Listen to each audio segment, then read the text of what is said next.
ubuphelele media. Uphakama wami kube kuhle ngoba ingcwele.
Ngiyabonga bayingcwele angizokuba umde kakhulu kodwa ngifisa ukuthi lolu thando lunamandla njengokufa. Ngiyafisa ukuthi mhlambe muzi waseThokozani nani lolu thando lunjove lungene ngaphakathi kumina. Ngiyakuthanda uthando ngoba kaluzenzisi futhi uthando lumnene futhi uthando kalukhohlisi futhi uthando luyithemba. Umuthando ushembe noma kanjani ngeke wasala endleleni yabayiphileni. Masifika ekseni sikhamba ke thina ezweni lasenhla njengoba sila sisuka ezweni laseNewcastle kodwa sisezweni lasenhla indawo yethu isuka phansi emoyeni river yoshona intabazwe koBhekville eMnambe uMsinga kodwa usilethe la ukodwa uthando lukaShembe. Ngonyaka odlule ngoAugust sekuzofika uNyazi entabazwe kunencwadi ke efanele isayinwe lapha eFree State eshoyo ukuthi umhlangano ungakwazi ukuhlanganisa abantu abaningi kangaka ngokahulumeni amanzi akhona umgwaqo ukhona ama-toilet akhona kwatholakala ukuthi amanzi awekho wathi uhulumeni ngeke sinisayinele umhlangano abakwazi ukuhlanganiswa abantu amanzi engekho. Kwaqala ukuthi fanele sicele eNazaretheni ashaya umnikelo kuhambe kuyofakwa amabhoholi kuhambe kuyodonswa amanzi ngenye indlela aseyashoda amathanki. Sashaya ucingo sathi Mshumayeli Mkhwanazi ubaba akasakwazi ukungena entabazweni ngoba amanzi awekho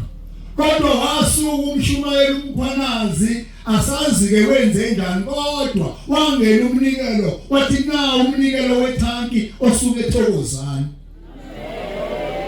Namhlanje sizobabaza sizothi lo yamnikelo wafika lapha entabazwe noma ngabe khona nosizo wakulenizwe uShembe akaqede namhlanje.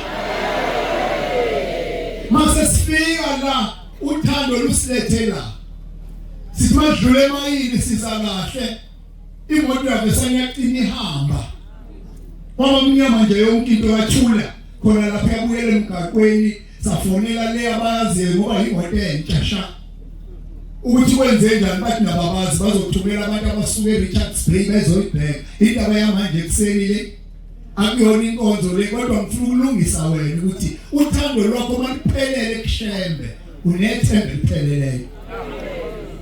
Bayithatha bayihambisa abafana nabahambe nayo bayithatha bayithoya lesho phezulu indaba yamanje ekseni ngesikhathi ungekho ngoba usibonile sifike late.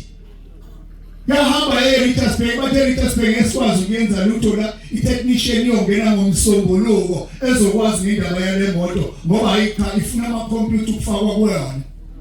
kuthe egcineni abafana sebeqoqa imithwalo sesithi kuyani bafana sizobona nje sihayikha kanjani kuyahayikwa vele ngakaZulu nakusomisa amaphodi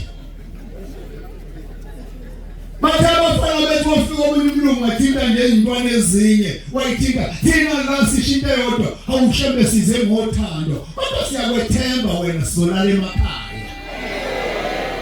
asizoyishiya lenkonzo kodwa wena siyakwethemba nabo abafana ababili beqhamuka lapha babuye nayo imoto iyahamba ngothando lukashembe naloya nyaka ngazwa uyimuphi unyaka kodwa bazokhumbula bala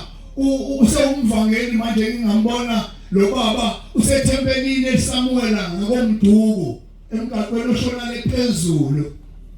lo mshumayeli ngiya esimamisa ethempelini simamisa sangishaya isikhathi ngangaze umgwaqweni amahams kunamapotholo nani ngaba late ngithe mangiqhamuka khona nabo abantu bayagudla bayongena ethempelini phakathi Zelithi khanyama ngeke phela ngidlula ithempeli inkonzo isibiziwe la ngiyayibona ngiyangena ngithempeli angilazi nanokuthi liphi kwakuseyinsukwanyana ke usafanele ukuqala ubheke nefoto ukuthi ngaba ngene endaweni wrong ngangena phakathi ngikutshela wena nothando luphelele lashembe ngathi mangena ngelithi indaba yala imntuba lengixoxayo labo lifelela ngasemayini klinga kasomkhele ngoba kunerekinyana nje ngaphambili ngabuza ngathi kuphi la ngoba ngicela umfowethu unqubo ukuthi azosithatha nakhona sithi kodwa siyethokozana ngathi mangidlula ngelithempeli ngangena hayi inkonzo impela ikhona isemhlele usanda kuhlala nje unyazi sekuyashunela kuyaqedwa sekuthiwa ke manje ubaba udlula la uma ngaze yamaphenya kathi stage ubaba la ifika phumule khona sebeshaya umnikelo bathi fanele ngazi kulungiswe ishelter babazohlala kuyona ngase ngiyithanda lento ngoba bengikade nginento engiyiphiwe umama wami ebengiphi isibusiso wathi mntana nami ngicela kushembe ukuthi wakindle enkulu ngathi mama uyaphupha ke manje ngiyoyakhangana indle enkulu ngoba iyabiza ngase ngizwa inhlanhla kwathiwa kuyaphiwa kwakhiwa umpheme kaShembe ngaye emotweni ngakhipha imali eyi1000 angibaza ngisakhumbula ngisho ithempeli kwathiwa kuphi kodwa ngathi ngoba khuluma indaba kaShembe ngiyacela ngiyosingatshela leli 1000 ngiphethe ngathi ngiyacela ngoba fanele ngakhe ekhaya ngazi ngizoqala ngakuphi Shembe leyo ngelosi yakhe ezokwehlela kulabantu izingilobe nami futhi ngangithanda ngoba nganginikela la ngingaziwa umuntu khona bonke abantu bangazanga futhi uthi ngubani wakwabani ngoba ngangafuni kwaziwa kodwa ngangifuna indaba kaShembe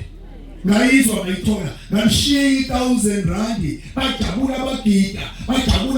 bajabula bathiwa nangomuntu esingamazi ngathi kulungile salani kahle ngangena emotweni ngaqhubeka ngahamba ngolwesibili ngafonelwa iDepartment ya Public Works yathi siyakunika umsebenzi ka 3 million wazuzothatha lethemba navuka lapho ngawenza umsebenzi yasala imali ngayakhi double story ngothando lwasemntuba nawe ke utshelele yangelosi yakho ukuthi ayihambi yokuxhumanisa nengelosi yokwakha ngoba ushaba ikingelosi azoyehlisa namhlanje uzokwehlisa ingelosi yokwakha yalapha ezofanele ibuka istim sakho mnikelo ke yini inkinga yawo uyakwazi ukusho ukuthi la usuka khona kuhle yini noma kuphi sengathi inhliziyo zenu nonke lapha bengaphenduka ibheka onyazini sengathi bengaqinisekisa ukuthi lo muzi uyaphela ngoba la kunothando khona nendlela ikhona ngelinye ilanga ngaloyo nyaka 2022 ngo-August kwakuvaliwe umhlangano ithi Nkosi yamaNazaretha ngicela round about 3 la yayisentabazwe ikhuluma ngabantu basemakhaya akusike emakhaya la ngathi selokishini ikhuluma ngabantu basemsinga nabaseBackville nabaseNewcastle nabaseMnambithi thina samasekhetha u5 nje ngizwe kubalo 14 la okuthele umkhwanazo umshumayeli ethi angazi amasekhetha akabala labo 14 angazi amampondo noma amasekhetha u20 thina amasekhetha yawu5 only 5 isandla nje lesi kodwa uNkulunkulu washiya umsebenzi wawushiya kwafanele siqale ngomhla ka10 kodwa ngothando sawuqala ngomhla ka10 December ngomhla ka10 June okwaba yinyanga angeze ngubani masiqala u10 kodwa kwaqala ukusetshenzwa kahle ngomhla ka10 January 5 months kwabe kwakhiwa umuzi waseNtabazwe ngo8 million wakhishwa nganaZareta indaba kwakuwuthando nani siyathokoza masibuka sithi siyabheka nje uyayibona into engaphana ngezayihlahla izobe uthando lweni uma ugijima ke kushengwe idayisa imbuzi yakho ngikuthandile ubaba umshumayeli uThuli ithi inkosilanga sikhetha umnikelo sikhetha into eseduzane nenhliziyo yomuntu isinqumo sokunikela sithathwa umuntu eyedwa sikamkwezweni lasenhlake nalabashumayeli sizothi nathi siyizwe lasenhla siyanazi siyanibona siyayibona imizamo yenu sengathi uNkulunkulu benganiphi into eyodwa ke manje ukugcina kona konke sengathi bengabumbana nibe munye phambi kaShembe kuthi lo msebenzi owenziwa nathi sizoloba igama lezwe lasenhla sizoyethi futhi kunina amaNazaretha sekuthe unyaka wonke umuntu akayentabazwe ngo-August okusho ukuthi ngoSeptember makuvala umhlangano uNkulunkulu esesiphila usuku siyophinde sidibane le sifisa ukulibona nifika ningesenalo usizi sifisa ukulibona ningesenabo abantu abagula bengasindi sifisa ukulibona seningalabo bantu abathi noma becela uNkulunkulu abezwe ngoba kukhona umuntu into zakhe ingalungi inhlobo kodwa ngale ngelosi yanamhlanje yanga ithokozani yokwakha sizomcelela lowo musi ukuthi uNkulunkulu akangawo ekade abathi lekanye zonke inkinga zenu nalabo mazwi siyabonga abayingcwele benkosi sesihleli nani lesicabanga uhike ebusuku ukuthi yekazi siyohike kanjani kusho ukuthi kufanele sheshe sihambe yini kodwa hayi ngeke siyamethemba lo Shembe isifikini imoto siphile futhi izisibeke emakhaya ingaphinde futhi ife amen kusibusise enikuzwileyo ba umfundisi Ubuphelele Media.